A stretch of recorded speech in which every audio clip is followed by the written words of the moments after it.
થાનગઢ નગરપાલિકાની સામાન્ય ચૂંટણી યોજાવા જઈ રહી છે અને આ સામાન્ય નગરપાલિકાની ચૂંટણી 16 ફેબ્રુઆરીના દિવસે યોજાનાર છે। ત્યારે આ નગરપાલિકાની સામાન્ય ચૂંટણીમાં આમ આદમી પાર્ટી દ્વારા 28 ઉમેદવારોને ચૂંટણી મેદાનના જંગમાં ઉતારવામાં આવ્યા છે।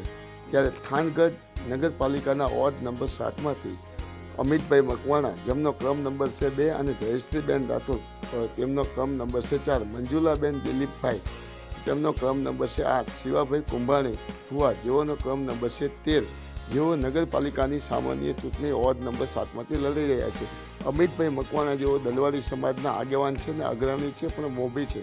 ત્યારે ગઈકાલે વોર્ડ નંબર 7માં આમ આદમી પાર્ટીની જંગી જાહેર સભા યોજાઈ હતી, જેમાં તમામ મોટી સંખ્યામાં લોકો ઉપસ્થિત રહ્યા હતા અને વિશાળ જનમેદનીમાં લોકો ઉપસ્થિત રહ્યા હતા। ત્યારે આમ આદમી પાર્ટીના વરિષ્ઠ આગેવાન અને નેતા એવા રાજુભાઈ કરપડાએ આમ આદમી પાર્ટીની નગરપાલિકાની ચૂંટણીની જાહેર સભાને સંબોધી હતી અને ભાજપ ઉપર આંકડા પ્રહારો કર્યા હતા કે થાનગઢમાં 30 વર્ષના શાસન પછી થાનગઢનો કોઈ વિકાસ થયો નથી, વિકાસની પાછળ કરોડો રૂપિયાનો ભ્રષ્ટાચાર થયો છે। થાનગઢના લોકોને રોડ, રસ્તા, પાણી, વીજળી, આરોગ્ય જેવી અનેક પ્રાથમિક સુવિધાથી વંચિત રાખવામાં આવ્યા છે, જેના કારણે લોકો હેરાન પરેશાન થઈ ગયા છે। થાનગઢમાં હાલ રોડ રસ્તાની ખરાબ પરિસ્થિતિ છે, વીજળીના પણ ધાંધિયા છે, સાફ સફાઈની પણ કામગીરી સાવ ખરાબ છે અને ભૂગર્ભ ગટર 100 કરોડ રૂપિયાના ખર્ચો નાખેલી છે, ભૂગર્ભ ગટર પણ સાવ ફેલ ગઈ છે, ભૂગર્ભ ગટરમાં પણ થાનગઢમાં ભ્રષ્ટાચાર થયો છે, પાણીની પાઇપલાઇન પાછળ પણ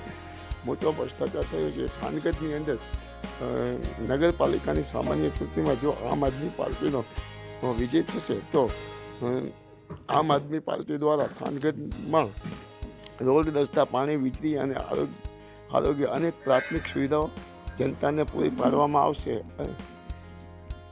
થાનગઢના વિકાસ માટે આમ આદમી પાર્ટી થાનગઢ વોર્ડ નંબર 7માં અને તેમજ સાથે 7 વોર્ડમાં 28 ઉમેદવારો પોતાના લડાવી રહી છે અને ભાજપના ભ્રષ્ટાચાર વિરોધમાં થાનગઢમાં આમ આદમી પાર્ટી લડી રહી છે। ત્યારે થાનગઢમાં ભાજપના નેતાઓએ થાનગઢને અન્યાય કર્યો છે અને થાનગઢને કાંઈ આપ્યું નથી અને માત્ર ભાજપ ચૂંટણી ટાણે લોકોને વાયદાઓ અને વચન આપી રહ્યા છે અને છેતરી રહ્યા છે। Mayajal news channel, Jayesh Chauhan, Surendranagar. Okay, મારું નામ અમિત વાલજીભાઈ મકવાણા છે। હું સત્વરા સમાજનો યુવાન કાર્યકર્તા છું। મેં થાનગઢ નગરપાલિકા ચૂંટણી વોર્ડ નંબર 7માંથી આમ આદમી પાર્ટીમાંથી ઉમેદવારી કરી છે અને તમામ જ્ઞાતિ જાતિના વર્ગોએ ના વિશ્વાસ ઉપર મને સંપૂર્ણ ભરોસો છે અને એમના વિશ્વાસથી અમે આ નગરપાલિકાની ચૂંટણી આમ આદમી પાર્ટીની બોડી જરૂર બનશે એવો મને વિશ્વાસ છે અને આમ થાનગઢમાં જ્યારે અમારી આમ આદમી પાર્ટીની બોડી બનશે ત્યારે અમે થાનગઢનો સંપૂર્ણપણે વિકાસ કરશું, જેમાં લાઇટ, પાણી, વીજળી, આરોગ્યની પ્રાથમિક સુવિધાઓ માટે અમે પ્રજાજનો માટે સતત કાર્ય કરતા રહીશું। જય માતાજી। અમિતભાઈ, જ્યારે થાનગઢની અંદર ભારતીય જનતા પાર્ટીનું 30 વર્ષનું શાસન રહે છે, ત્યારે થાનગઢની પ્રજાને શું મળ્યું છે? થાનગઢમાં છેલ્લા 30 વર્ષથી ભાજપ શાસન કરી રહી છે, પણ વિકાસના નામે આજ સુધી પ્રજાને કોઈ પણ જાતની પ્રાથમિક સુવિધાઓ મળી નથી। વીજળી, લાઇટ, પાણી, આરોગ્ય જેવી પ્રાથમિક સુવિધાઓ આજ સુધી થાનગઢની પ્રજા વંખલા મારી રહી છે અને કોઈ પણ જાતની આજ સુધી પ્રજાને સુખ સુવિધાઓ મળતી નથી। અમિતભાઈ, થાનગઢમાં જ્યારે રાજ્ય સરકારે 100 કરોડ રૂપિયાના ખર્ચે ભૂગર્ભ બનાવી છે, ત્યારે થાનગઢમાં ભૂગર્ભ ગટરની હાલત શું છે? થાનગઢમાં ભૂગર્ભ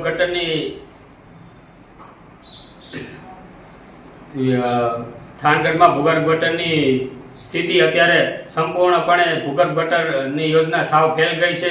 તેમાં થાનગઢમાં ભૂગર્ભ ગટરમાંથી કોઈ પણ જાતનો પાણીનો નિકાલ થતો નથી અને ઠેર ઠેર ગટરના ઢાંકણામાંથી ગંદુ પાણી નીકળે છે અને અમુક જગ્યાએ ઢાંકણા નથી, ખુલ્લી ગટરો છે અને તેમાં લોકોને પડી જવાનો ખૂબ જ ભય રહે છે। નાના બાળકોને પણ ધ્યાન રાખવું પડે છે કે આમાં કોઈ પડી ન જાય।